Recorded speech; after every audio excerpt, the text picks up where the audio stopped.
Brief history of paint stripping for Diecasts. Yes, it's time to take a look at, since I've got some new stuff in, what I've been using over the years to strip my lovely Diecasts. Started out with this stuff, the Zip Strip, which was recommended at the time, but this was, years and years and years ago. I've saved this just because. This stuff was awesome. It would strip, removes paint in 10 minutes. I believe it. It was kind of like blue, slimy, snotty. Would just take a paintbrush and spread it over stuff in a big container or something. Bad news is it was really toxic. It's got the freaking skull and crossbones on it. It's if it touched your skin on your fingers or your hands, it would burn after like 2 seconds if you didn't immediately wipe it off with a paper towel or something. If you were rinsing in the sink afterwards and the water was even slightly warm, it would start to get this like vapor cloud that would burn your sinuses, just leave you feeling kind of weird. So yeah, this stuff was pretty toxic, pretty noxious, and so it's probably not surprising that the government, the EPA, whoever, banned it for public civilian use after a little while.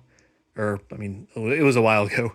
But yeah, so we had to get rid of that, probably for the better, probably so I don't get toe cancer or something.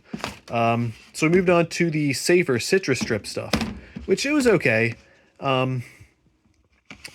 It was a little more expensive. You can get it pretty much anywhere, even at grocery stores, craft stores, things like that.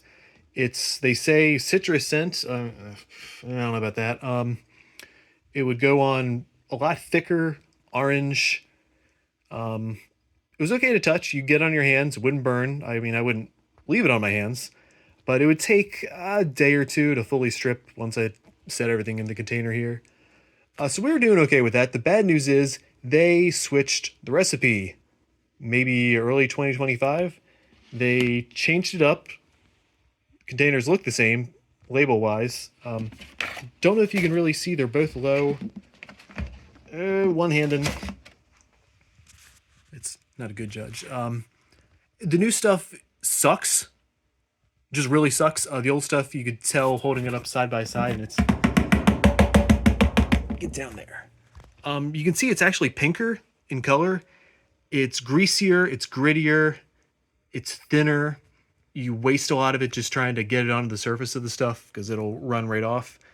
Works about the same, except maybe half the time, 50-50 coin flip, it leaves this like gritty residue on the cars that doesn't come off. Like it just resurfaces them. Not that it's too strong and it's eating away at the metal. It just leaves this like weird, like I said, residue that's means I have to like sand the cars afterwards, sandpaper just going over, and even that doesn't get it off, so I have to put it through the old stuff, which I like when I found out they were changing it over, and I even emailed them, hey, did you guys change your recipe? Oh yeah, new and improved, blah blah, bullcrap, whatever. So I went out, found it's wearing off now, but you could see when the batches were made and see obviously they're pinker, oranger. Went out, bought up all the old stuff I could find around here. Use the old stuff to clean off the new stuff when the new stuff was sucking, but the old stuff is gone now, and the new stuff, like, I just can't deal with this anymore. I go to paint, I paint, and there's just crap all over the car. So it was time to look around for something else, so I got the Clean Strip, which is that the same brand of Zip Strip? Maybe it is the same company, I don't know. Which is back towards the toxic stuff again. It's got... Well, start the skull and crossbones. Do not use to strip bathtubs. All right, well, that's very specific. But it's got a lot of directions of, blah, blah, don't do this, do this, do this. Wear all your safety stuff. So I'm going to be doing that. The top kind of sucks. You got to pry the lid off, which you can't do with your fingers. Then it kind of dribbles down over the side. Don't use it in plastic. Do everything in metal. So I've got my old aluminum tray here. I'm going to get a little like metal pail or something, or pot, to do the 1/64 scale cars in, so I don't just have them sitting in there like I do right now. But it comes out pretty thin but powerful. I could tell right as I was putting it on, it was already eating away. So let's take a look.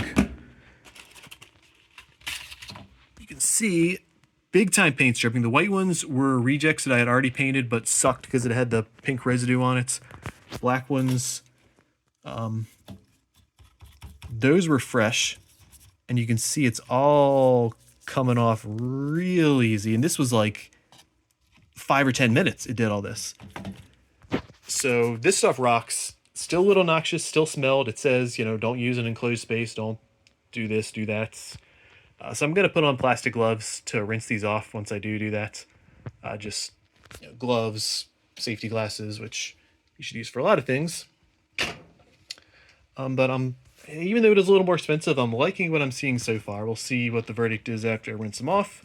Hoping there's no crazy residue afterwards. So long story short, if you're starting to do custom diecasts, don't use this crap. It sucks. Get the hell out of here. We're going to go with this for now.